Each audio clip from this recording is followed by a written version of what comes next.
how's it going? It's your boy L7 once again with another special episode of Guide to Newburgh. Now you probably recognize Michelle because actually the Wherehouse video is the most viewed video on this channel to date, and I think that's super awesome. Everywhere that I go, talking to other people in the community, like brewery, right, in that video, they definitely recognize, if you hear it in the video themselves, there'll be a link right here, so you can, below, so you can check it out. But yeah, they definitely say that Wherehouse was definitely a huge part of the revitalization of Liberty Street, and that's definitely big thanks to you and Dan for making that happen. I think that is super awesome. And if you guys could do with Newburgh what you guys did with Liberty Street, I think that's going to be an amazing thing. I think that's obviously everybody says that Wherehouse was definitely part of the revitalization of Liberty Street. It's just a known fact. So actually one thing that happened off camera last time was I got to speak to Michelle over here about she's running for city council, and she had a lot of very deep insights about the city that were just really cool. So I'm here to ask her some questions about it, about her run for the position, and I think that this is going to be a super interesting video, so make sure you check out the whole thing. All right? Yes, it's city council at large for the city of Newburgh. I have consistently over the years told people what I think, and then expected others to do it. With the exception of the Wherehouse, which Dan and I put together because we did believe that there was a greater opportunity, a greater good, and that it was right to do it. So we did. And that's where we put all of our focus. But as far as the city is concerned, I always say, we've got to do this, got to do that, got to do the other thing, and then kind of shut it off for others to do it. It's time that I actually try to do what I say I feel is important. And there are many things. We have to remember one thing, which is at the heart of the city of Newburgh. We are less than 100 miles from the only city in the country that has "the" in front of it. New York City is the city. All right, less than 60 miles from where we sit right now to the George Washington Bridge. Okay, we are literally at the crossroads of 84 and 87. We have an airport right here, about 15 minutes away, more or less, Stewart Airport, yes, which we had Norwegian Air was here for a long time, maybe not a long time, 3 years more or less. They went out for budgetary reasons. They had basically bet on the 737 MAX. It didn't work out, so they had to pull back a lot. Currently, the MTA is trying to attract, another company that is out of France actually is trying to attract other airlines into the airport, which, by the way, has one of the longest airstrips in the country. The shuttle can land at Stewart Airport, believe it or not. But again, why am I running? Actually, that's just before we get into that, I just want to say, if you just hear the things she's talking about, you can hear the depth of knowledge, just little tidbits here and there. And once again, this is going to be a super interesting interview. So I think a great point there. Let's get back to the reason why we're here. Yeah. What made you run for city council? What's your vision for Newburgh? Well, my vision, firstly, is this needs to turn into a green and clean city that is comfortable and safe for all of its residents. With a city of approximately 30,000 people, more or less, give or take, you'll always have some issues. It's statistics. Can you clean everything up? Can you make it safe for everyone? Maybe not in the short term, but that is definitely the goal, looking forward. How do we achieve that? Well, the first issue, in my opinion, is that there are too few who are shouldering the expenses of the city. And it does come down to revenue and income. So because of the number of non-for-profits in the city of Newburgh, there are very few who shoulder all of these expenses. It becomes difficult. So if that is the nut of the problem, how do we solve this problem? Well, in my opinion, there are different ways. First of all, one of the most important ways is that the water department and sanitation department, DPW, are fees, okay? So everybody uses water.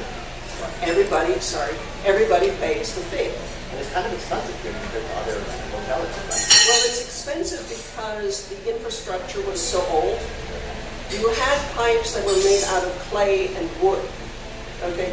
So all of that infrastructure had to slowly be changed. So yes, it is more expensive. There are counties and other areas in the country where you don't pay for water. I'm sorry, I don't want to break your thing, but I just had one more question too. Remember you said that there's just a few people that are shouldering most of the costs here in Newburgh? Are those the rich people? Or I remember also that we had a very interesting discussion off camera before where you talked about like the role of grants in Newburgh and what's going on with that. I'll get there. Okay, so no problem. I'll get there. Not yet. Who is actually shouldering the most of these costs? Anybody who's a non-for-profit Okay. so non-for-profits do not shoulder the expenses. Okay.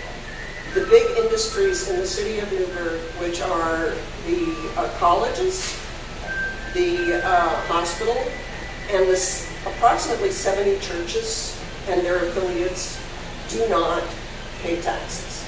Okay, that is a huge amount. Yeah. Those people, from the one senior citizen who owns his house or her house now for 70 years or so, and is trying to scrape by, they pay taxes, to the developer who is warehousing, they pay taxes. So it runs the gamut of income levels. It's not income identified. It's are you a non-for-profit, which is like a church is a non-for-profit, a school is a non-for-profit, et cetera, et cetera. Great insight. Thank you, Steve. Thank you for that one. You're welcome. So we were talking about the, then we were talking about the airport and other things. Yes, well, the airport is a key opportunity within the city. But to get back to the taxes part, so if in these taxes we've got the few that are paying the lot, how can we change that? I mean, that's the important part, right? Because if taxes go up, what happens? The landlord has more expenses, the renter has to pay for it. So there are Property taxes. I'm talking property specifically at this point. If property taxes go up, then the landlord has more costs. If the landlord has more costs, then the renter has to pay a higher rent. It really goes down to the renter, because 70% of the population in the city of Newburgh is renter. 30% own their homes. That 30% will be impacted directly, but so will the renters. This is not just an I own my house, I pay more. That's not the case. So if we take the police and the fire, and we turn them into fee status versus into the property tax, as the water and DPW are, then everyone pays it. So that hunk of peanut butter that's high as like this gets spread over the many. So it's less cost for the people who are currently paying taxes, and it's fair cost to those non-for-profits who are not. But there's one thing I must say to that, and that is that those non-for-profits that are truly doing a great boon for the city, comes to mind St. Luke's Hospital. St. Luke's Hospital does take care of the needs of the inner city population and the whole city's population, in many instances for very little, if any, money at all. So they should have the ability to grieve the fees, the way one grieves when you get a tax assessment on your home and you say it's too high. So there should be that opportunity for the non-for-profits to prove what they do for the city. Some, in my opinion, do nothing. Some do a lot. So there should be that allowance. So that's number one. Put all of those into the fees and spread it out. Make it fair. Okay. So these fees would also be charged to not-for-profits? To everybody. The way it is right now. The way it is currently. Another thing, as far as property taxes are concerned, currently in the city of Newburgh, and most cities for that matter, if you fix your property, the value of your property is higher. Therefore, your taxes are higher. Change that. Make equal footage, equal square feet, no matter what the building looks like, equal tax. So you're charging by square foot the tax rate, not by quality of the square foot. You know, and actually, my friend actually owns several properties, and some of the stuff that came out back then, they were just so astronomically high. Correct. Versus what was before, it just didn't make any sense. It doesn't. There was lines of people going like, what's going on? Why am I the rates going up like double, like all these ridiculous stuff with, and then when you compared it to like other local properties, like, you know, like their assessment was so much higher than what other properties nearby had sold for. It just was like, what? And it's not right. Yeah. That is unfair, incorrect, and doesn't drive revenue. It just doesn't. It doesn't make people want to invest here. We have to bring people in to invest, and we cannot do it if they're scared of fixing their homes. We also can't have people who have bought a lot of different properties and do nothing. Yeah. So that's warehousing or zombie. You can't do that, or I think it's incorrect. So if you do the same cost for the square foot across the board, what's going to happen is that your friend is going to want to fix his buildings, okay, to the best opportunity and the best quality. And those people that are warehousing are either going to fix or sell or, you know, and stop what they're doing, because it doesn't make sense for them to keep them in that dilapidated shape. Also, people who have buildings that they call low income or poverty income, and they're keeping them in a terrible, terrible state, okay, they will be paying exactly the same amount as the others. So it's about fixing the buildings. That is a plight right now in the city of Newburgh. People who want to fix them say, wait a minute, I'm not going to fix the front of my building because then my taxes go up. That's absurd. Yeah. That's not what you want to do. That's keeping things at low level. Yeah, I look at that. It's kind of cool. Yeah. Correct. Providing incentives to, make it better. I think that's what government should do. That makes so much sense. That's really cool. Correct. So that's one of the points that I stand on. And by the way, that idea did not come from me. It came from a friend of mine.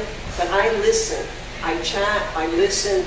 We exchange ideas. You cannot do everything on your own. You have to talk to people. You have to listen more than, like my mother always said, I have 2 eyes, 2 ears, and 1 mouth. So listen more than you speak. And I try to do that. Although it doesn't seem like that right now. I like leaders who come in and have new ideas versus just doing things the way they've always been done. Just because it was done in the past, that's always the way we do things. So that's actually a great idea. Wow. I like it. Let's hear more. Thank you. Okay. Now, what is an area of revenue for the city? One area of revenue is fees and fines. Nobody likes them, but they exist. So from a parking ticket, which I think you just got one. Yeah, I got one. Okay. You know what's actually hilarious though? I logged onto the website, but to pay my thing, It's not it there doesn't yet. work. It's not. No, it does. It's just not there yet. It's not on. It's not. It's on not the on website. yet. They're in the background. Yeah. How do you know all this stuff? That's Because crazy. I've had many parking tickets. Okay. From I got to that, my phone or something. you can pay on their website, or you can No, go it to City doesn't. Hall. It doesn't work right now. The website's not working. I have to. It I'll could- try the phone. Yeah. Okay. Like that's a revenue stream. Why would they? It is a why revenue would it not stream. work? It is a revenue stream. So you have a parking ticket. You have fees for permits for buildings and Yeah, others. construction. and everything. Construction, yes. You have fines if you don't do what you're supposed to do or you didn't get a permit. Okay. One of the big issues in the city is that the city is issuing fines and fees and not collecting them because the website doesn't work. Because somebody says, well, I'm going to do whatever I want to do and they won't catch me. Okay. So what's happening in the building department? Yeah, what's happening in the building department? They don't have a lot of staff. So they are taking out complaints. They're going after complaints. They're going after what we call fires, putting out the fires, right?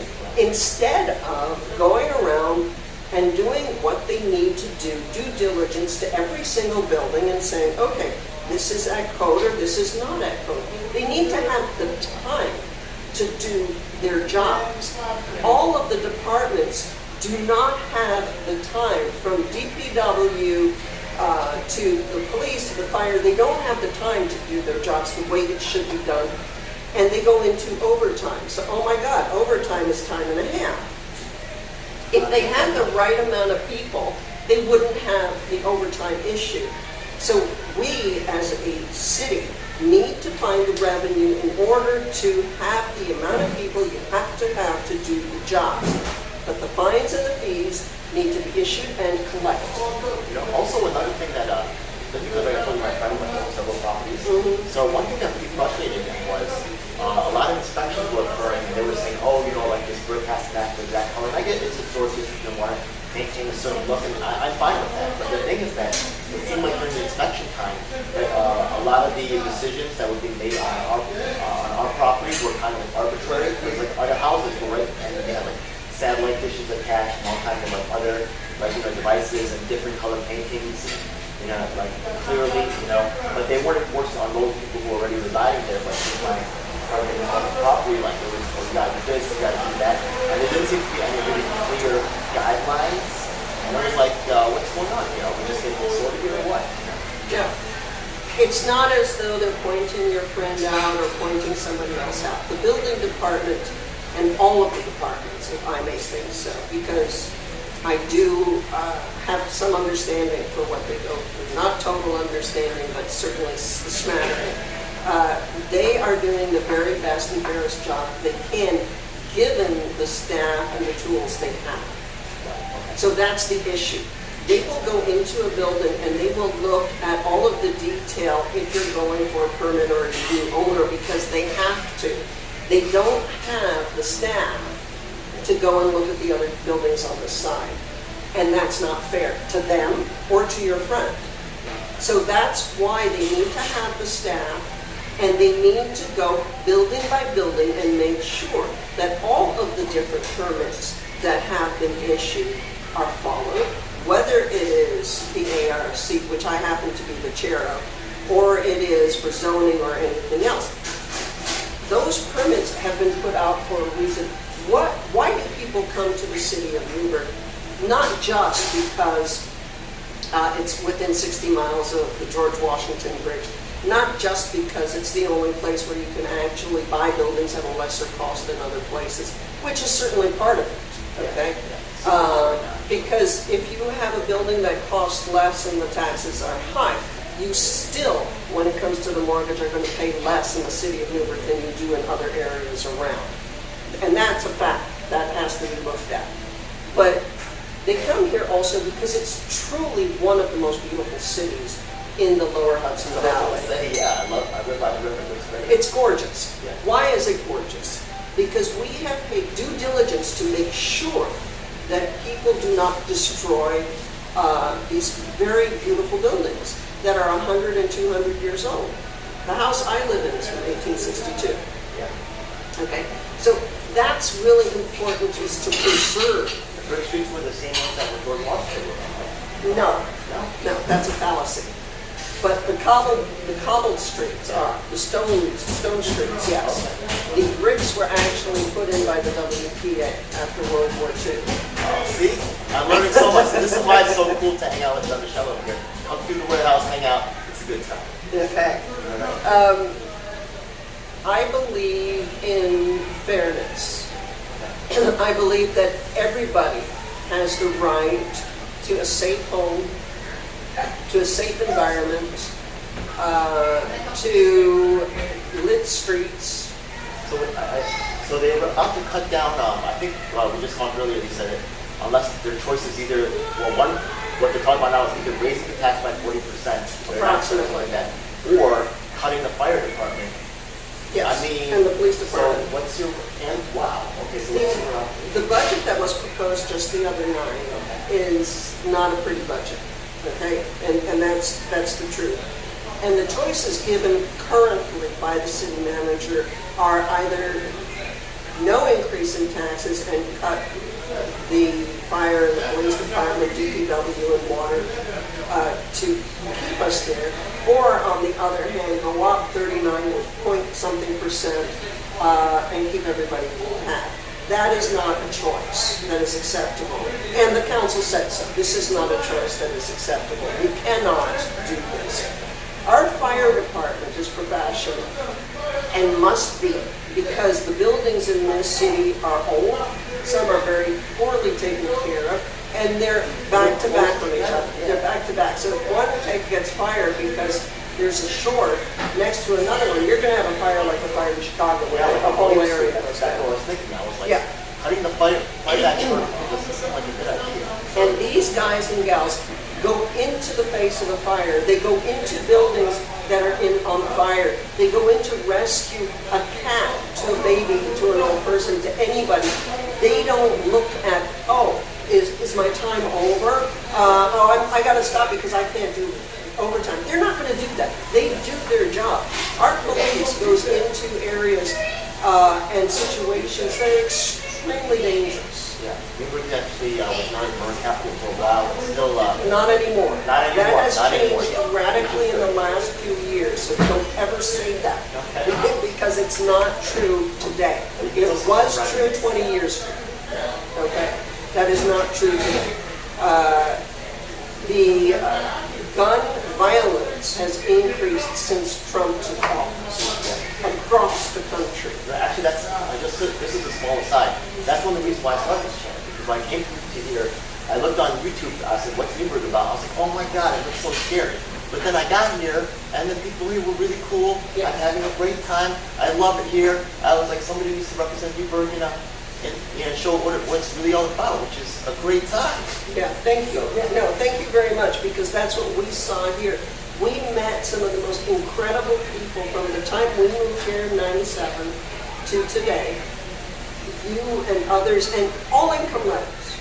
We have a guy who comes out here. He lives in a shelter. His name is Bob. He draws pictures of people. He is sweet and wonderful. I also know architects who live in the city of Newburgh who do $2 million and more, cost projects. There's every economical ilk. There is every sexual preference, religion, color, creed, age, and that needs to be preserved. That needs to be respected. It doesn't matter if you're wealthy or you're poor. It doesn't matter if you love a man or a woman. It doesn't matter. If you hurt somebody of any age, but especially the young or the old, you need to pay the price. You need to respect our law enforcement people. You need to respect our firemen, and you cannot play with in my opinion, it is not right to play with their livelihood. And every year we come out with a budget, oh my God, I won't have a job. That has to stop. Yeah, I'm actually lining up interviews with both those organizations, the fire department and the police department, so check out for that video. Let me just make sure it's running. Yeah. I just want to make sure someone didn't call and shut off the video. It's still running. Okay. That's wonderful. Okay. Keep going. So, again, the sources of income in any city, it's property tax. And I'm leaving one thing out, which I'll come back to, but it's property tax, it's sales tax, it's fees and fines, it's grants, and grants come in all the time from the state for different items. Those grants are sometimes very expensive because they're matching grants. The city has depended on grants for a very, very long time, much longer than I've lived here. And that Federal too, grants, corporate grants. they're grants from the state, they're grants from, I don't know if they have federal grants, I'm not sure. I think they do have them for some of the street improvements. Yes, I know they're hard to find. But they have done a lot with the streets and the sidewalks and what have you, and the compliant sidewalks. So the city has done a lot there, and I think a lot of that does depend on grants that we receive. But we need to not depend on grants. Okay? We need to get beyond that if we get them, great, for those things, the infrastructure situations within the city as in sidewalks and streets and so on. Now, the other source of revenue that goes to the school, that's school taxes. School taxes in the city of Newburgh are higher than in the town of Newburgh and New Windsor, although the whole greater Newburgh goes to the same schools. The reason why they are lower outside of the city of Newburgh for exactly the same school is because our rate is at 100%. our tax rate is at 100% of value, while outside of the city, it is lower. It is lower because they have a higher tax base. Our tax base is low because we have as many non-for-profits as we have. That is an issue. So one of the things I was talking to one of the council people the other night, is it possible to drive for a lower rate, to envision and work towards a lower rate so that our rate is equal to the other parts, but we have to get a higher tax base to do that. So it's who comes first, the chicken or the egg? Well, what comes first is we have to do things that bring business in. Now, business can be a developer, it can be a person buying a house and fixing it, it can be a storefront, it can be manufacturing, it can be anything as long as it is not a non-for-profit. Because a non-for-profit does not increase that tax base. And as long as that tax base doesn't increase, we don't have the money, and that then it doesn't work. It doesn't help us get to a lower rate. Okay? By the way, one of the reasons Dan and I came here to the city of Newburgh is because the schools are excellent. Okay, now believe it or not, our son Mateo, we were in New York City, and he was going to go to Brooklyn Tech.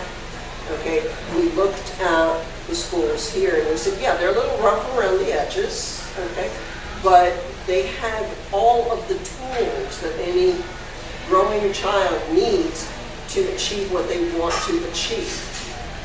And that's important, because if you have the tools and the kid has the family and the surroundings that help them understand that education is the number one most important thing for your future. There is nothing that is more important than education. Absolutely nothing. So this city can give that education if the parents or the community can give the drive to the child. And so that's really important from my end. Now, all of these things are not to go further because I know we don't have any enormous amount of time. None of this will be done in the first 100 days. Okay, it can't be. These are plans and ideas that I want to put in motion. What I can promise, if I should be elected to council at large, that by the end of March 2020, I will give an educated timeline to when these can be achieved. And that I definitely will promise. You cannot change legislation, you cannot change laws like that. That would be a false promise. And I am not going to give a false promise, but I can say that I will definitely deliver a timeline by the end of March. Wow, so I'm sorry to see you go, because honestly, we've definitely talked about things off camera that are super interesting.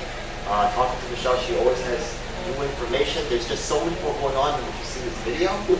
But wow, always impressive. Thank you. Yes.